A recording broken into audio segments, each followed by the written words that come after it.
For today's cup of coffee, Ooh. we have an example of bad science. Bad science? Mm-hmm. And this comes from Mirror, February the 7th of 2023 by Susie Beever. What a tragic name. Susie Beever. Mm-hmm. It's Beever, but that's still a highly don't tragic. Like that. It's a tragic. Don't like that. And it says that believers in the paranormal are far more likely, I think is what it's supposed to be, likely to have insomnia as they're kept awake by bumps in the night, a sleep study has revealed. Sleep scientists at Goldsmiths University in London surveyed thousands of people on whether they believed in ghosts, the afterlife, and extraterrestrials, while also measuring their quality of sleep.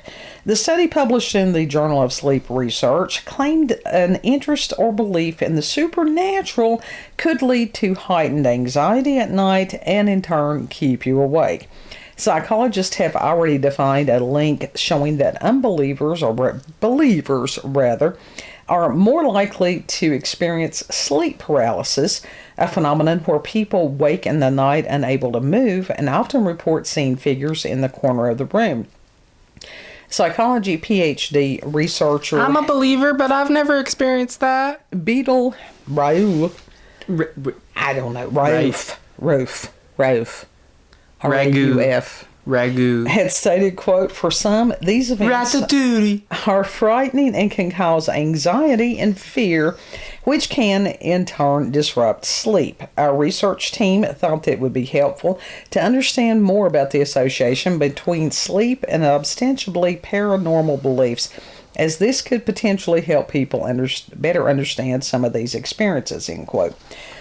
Some 8,853 people completed the survey, which posed questions asking them to rate how strongly they believed in things such as life after death, whether aliens have visited Earth, and whether humans can talk to the dead. Nearly a third, 31.7%, said they definitely don't or didn't believe in ghosts, with a higher percentage still, 41.2%, denying that people can communicate with them. Only 8% said they outright believed in spirits and specters. Those believing in the paranormal, however, were far more likely to report struggles falling asleep. The belief in aliens was significantly associated with the sleep disorder exploding head syndrome, a condition causing loud noises in the person's head when both falling asleep and waking up, the scientist also found. Ms. Raouf told the psychology research journal SciPost, however, that the findings didn't necessarily prove a causal link between the two. She said, quote, "We are simply reporting on the associations that we have found. There are many reasons why there could be association between sleep variables and paranormal beliefs, and these need to be investigated fully in future work. What is clear is that there is a great public interest in this topic, and people want to know more," end quote. Very much people want to know more. There's a lot of problems within this study. And the fact that out of the 8,000 and some people that completed the survey, that you only had 8% said that they believed in the paranormal, or, very much believed in them. And they're saying that 8% were more unlikely to sleep than the others. Or, not sleep. Yeah. So you've got, 92% that don't have any trouble sleeping? Right. Now how... There were other things that they could... All right, of these close to 9,000 people, it should have been asked, do you watch or read the news? Do you believe in what you watch or hear or read in the news? Mm-hmm. We're talking mainstream media. Are you emotionally sensitive to news? That would have been, as far as the news, I think that would be a more interesting study as far as sleep disturbances than the paranormal. Mm-hmm. I mean, for fuck's sake, that will give you nightmares. Oh, hell yeah. And there's several things that can cause exploding head syndrome. I think that actually some nutritional deficiencies were sort of being linked to that. Yeah. And that's what I've heard. There are people that, I mean, personally, for months now, I have been sleeping to Art Bell programs. Have no problem sleeping to those. We read these things. We listen to these things. This is part of our world, our normal everyday experience. It has never caused me to not sleep. Right. Now, the paranormal experiences that we have had were not caused by our interests.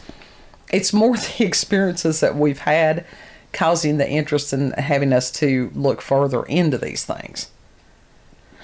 And I don't know if that was a question on this. I don't know that it was either. You know, to sit there and go, have you had a paranormal experience? And that should have been. Yeah. That should have been a question that they asked. Yeah. Because there's people that have had paranormal experiences. And it happens again. Well, and some of them, they discount it. Mm-hmm. They refuse to accept it or believe it. You know, they'll sit there and gaslight themselves and gaslight others. So, you know, more people have had these experiences than report the experience. But that's when you ask ambiguous questions that allude to, if you've had, allude to downright asking if you've had a paranormal experience, but not. Well, you could, but as far as doing the research and stuff, you have to be pretty cut and dry with the questions that you ask. I mean, it could be simply, have you ever had an experience that you couldn't explain? Exactly. Well, hell, everybody has had that. So once you establish that as a baseline... Have you ever seen a shadow figure? You know, yeah. There's a lot of things. Have you ever seen a shadowy figure that you could not explain? Mm-hmm. You know, there's a lot of things like that. Have you ever heard a voice and no one was in the room? Was the voice external? Was it internal? Are you aware of what the voice said? Sudden temperature drop in the room. Sure. Have you ever gone into a dwelling? Have you ever gone into a dwelling and had a sense of foreboding? Ever felt that you were being watched and you were completely alone? Nah, then they're not paying attention because Google is watching us all. It's true. It's true. That's if you have those stupid, things, those speakers. Oh, no, it's not just whatever those things are called, the speakers. That's if you have smart devices. Right. If you have smart devices, yeah, you're being surveillanced. All the time. Mm-hmm. If it's got a microphone on it, if you can hear somebody out of it, they can hear you out of it. Same thing with the camera. Any of that. That's not paranoia. That's awareness. Well, that's been proven. Alexa, that's what we were trying to think of. Alexa. Google has their version. I think it is just Google, though. Apple's version, I think it's Siri. But with this study, and I think it was the final statement by the professor was actually, sane, because a lot of times they're not. Oh, hell no, you've had some professors, they are not sane. And the fact that more research needs to be done. There's a lot of reasons that people do not sleep well. Mm-hmm. And belief in the paranormal, I'd say, is pretty low on the scale of things. They usually, on some of the anxiety scale tests, they have things as far as fears, which is usually sickness, death of a loved one, War, that was another big one as far as anxiety producing things. My God, today, what doesn't produce anxiety? Exactly. Because things seem very bleak right now. They do. They really do. And that's where we have to encourage ourselves and each other. And things stuff will get like better. Things always do. Sure they do. Quote from The Crow, it can't rain all the time. Yeah. Talk so I can sip coffee. Jam tomorrow, jam yesterday, but never ever jam today. Jam every other day. Right. But there are so many things that these people could be asking as far as stressors, things that can interrupt your sleep. The fact that you have a cell phone in your room while you're asleep, that can disrupt your sleep. Yeah, it's been proven. Well, that's just like, I really sort of didn't believe that until I took mine out of the bedroom, and I was astounded.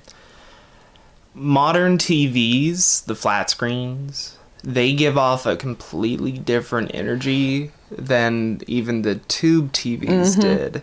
That's true.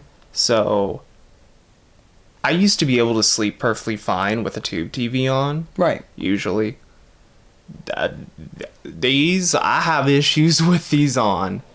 Well, and I may, at least the newer ones.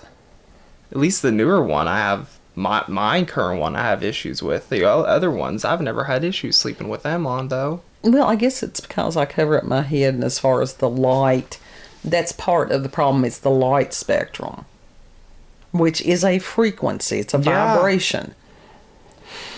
Like, it just fucks with you. It really does. It's like it's set to something that's just not right. Well, you're right. You're right on that. And I don't know, other than taking the things out of your room. But as far as, I've never been one of these people that when it's quiet, I can't sleep. I cannot sleep. But also, it has to be sort of a abnormal for me. That was just like when we're in urban environment, it's like, oh, hell no. Oh, no, that's perfect for me.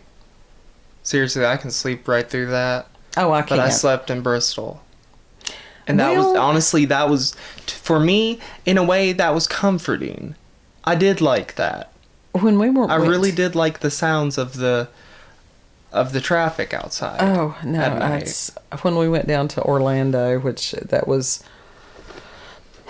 And whoever it was that had the crotch rocket running it back and forth up and down the road, and it was just... No. And I've been in places as far as trains, and people are like, oh, you get used to it. Hell no. When I was down at ETSU... every morning when the damn thing would come through, and they required by law to blow the whistle, and it's like, no, every time. Yeah. I was down there for quite a few years. Never. Bless. See, you didn't get sniffs today. You got actual sneezes. So, it's a good day. But there's a lot of things. I've not recovered just yet from that people... That... Recovered from what? The sneezes? Sometimes. Or going to Orlando. Sometimes you just... a sneeze... It takes a second to mentally recover from that. Okay? It takes a second to mentally recover from a couple of sneezes. I'm good now. Okay. But like I said, as far as... This was a very odd study. So, I really don't give it that much validity.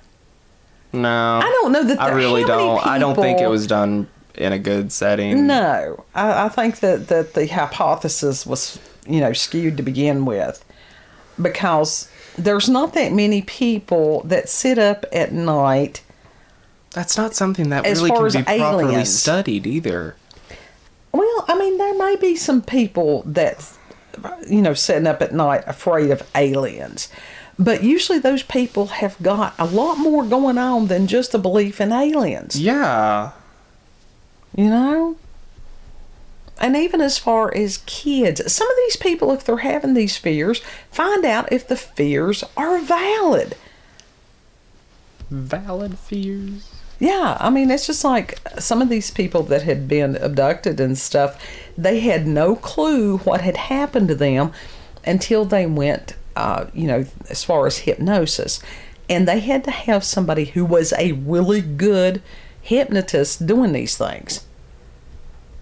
Because, yeah, you have to have somebody that's sort of specifically trained to deal with abductees. Yeah.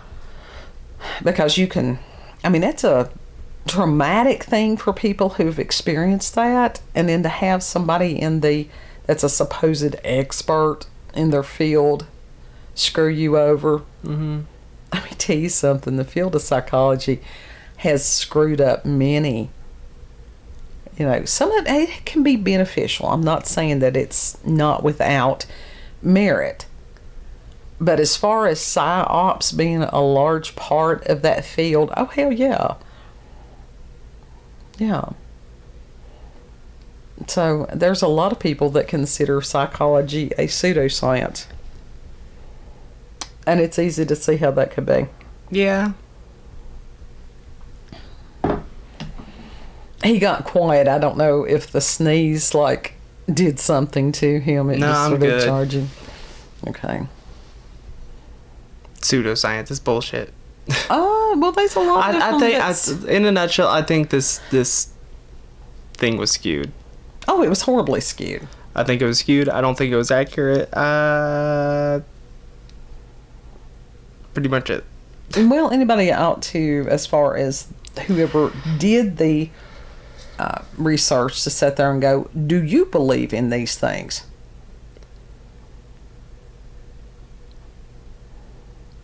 Because if they don't, if they are hard set against anybody having a paranormal experience, then they're going to give off that vibe, and that's a frequency. And can that mess with other people? Hell yeah, it can. Yeah.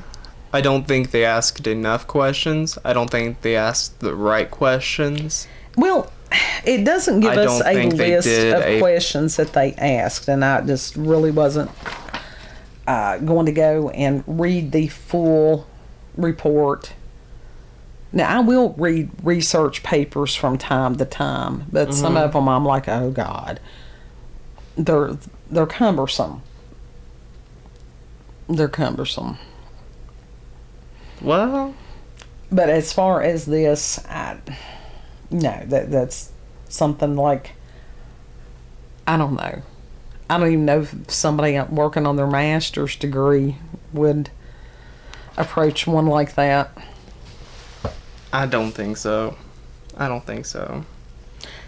the past couple of years, one of the things that I have noticed that is changing within the field of psychology is the merging back together of spiritual beliefs and mental beliefs, because there's no separation.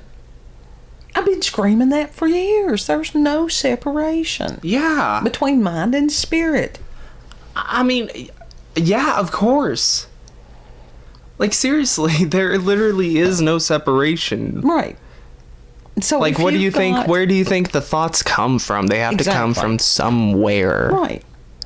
Right. It's not like they come from thin air, man. Right. And because that they have trying to do this separation and stuff, well, let's face it, when you're talking about thoughts and feelings, that is woo-woo. It's all woo-woo. You cannot quantify that. You can't put it under a microscope. You can't put it in a test tube. Thoughts and feelings are very... They fluctuate. Sure they do. They are not stable. So... Right. And that's one of the things when you're working with someone who has some negative belief systems or negative thoughts. And they are very susceptible to change. Sure. So you can't go based off of thoughts and feelings. Right. You have to go off of facts. And some of it is a matter of redirection of thought, that people, where they're so used to thinking negative things, and especially the same negative things, and that's ruminating.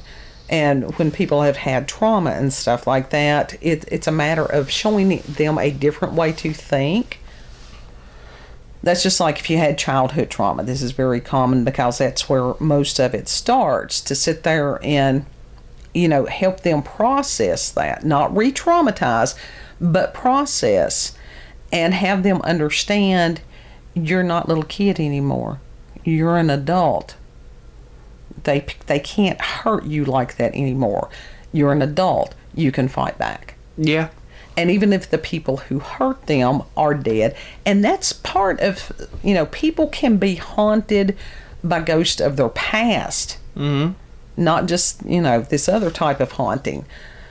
And to set them free. And to confront those thoughts. And if it's like whoever it was that hurt them, to say to them what, as an adult, to sit there and go, get out of my life. Yeah. You don't have the right to do this. What you did was wrong. And one of the best, as far as to get back at somebody like that, is to succeed. Absolutely. To grow beyond it. Yep. Don't let them have control. So, bad science. Not just weird science. Bad science. Said it at the same time. A little bit of stereo going on here. Got that in full stereo, man. Final thoughts on this report. Bad science. Yeah. It's everywhere. My God, it's everywhere. And that's it. That's a reason to figure out what good science is and what bad science is. That's why you need to actually do science to do good science. Mm-hmm. Yeah. You can't just cheat your way through college. No, you can't, because we have sure as hell seen what happens. Shit, those people are out there. I have heard more than once of people, doctors and stuff like that, going on to WebMD. Yeah. That's kind of frightening. Yeah. Hell, I can do that myself. And I often do. Mm-hmm. Mm-hmm. And then I can go and find some kind of natural remedy, whether it's, some of the homeopathics, different herbs, stuff like that. Well, so. Good God, WebMD. WebMD. Oh, yeah. I remember when, back in the day, that had a bad reputation. I don't know that it's got a good reputation now. It's just widely used. That doesn't make it more accurate. Yeah. I'm hungry. If you've had experiences. I'm hungry. If you've had experiences with the paranormal, supernatural this bad science has made me hungry. UFOs, aliens, cryptids, bad science. Bad science. Send us an email, cupofcoffeewithscream@gmail.com. I always enjoy reading your comments. And Odyssey, I am so sorry. I'm behind on you guys horribly, and I apologize. I've had extenuating circumstances. You have. I really have. Link to the article will be in the description box. Prayers are needed. Thoughts and prayers are needed. And if you like this video, don't forget to like, share. You just stopped. I did. I figured that you were going to add on to that. No, go ahead with your thing. The fuck? I've got the... Now you fucked me up. Because you're just staring at me like I... You were sitting You're staring at me like I have done some weird shit. No, that's your paranoia. I saw the face on your face. It was confusion, which is the face and I'm like, what? You good? Well, you were talking about thoughts and prayers, and I'm like, oh God, has something else happened more than what I know of that has happened? No, it's for you not to be sick, not to get the suds, not to hurt. The suds. Now, the fibromyalgia shit, we got weather coming in for this weekend, and I've dealt with this for 30-some years. Thoughts and prayers for the family and good health in general. Everything in good health. That would be nice. Thoughts and prayers for anything in good. Advil is my friend. It is. Now do your spiel. Damn, I didn't know asking for thoughts and prayers was a bad thing. No, it's never a bad thing. I was just a little confused.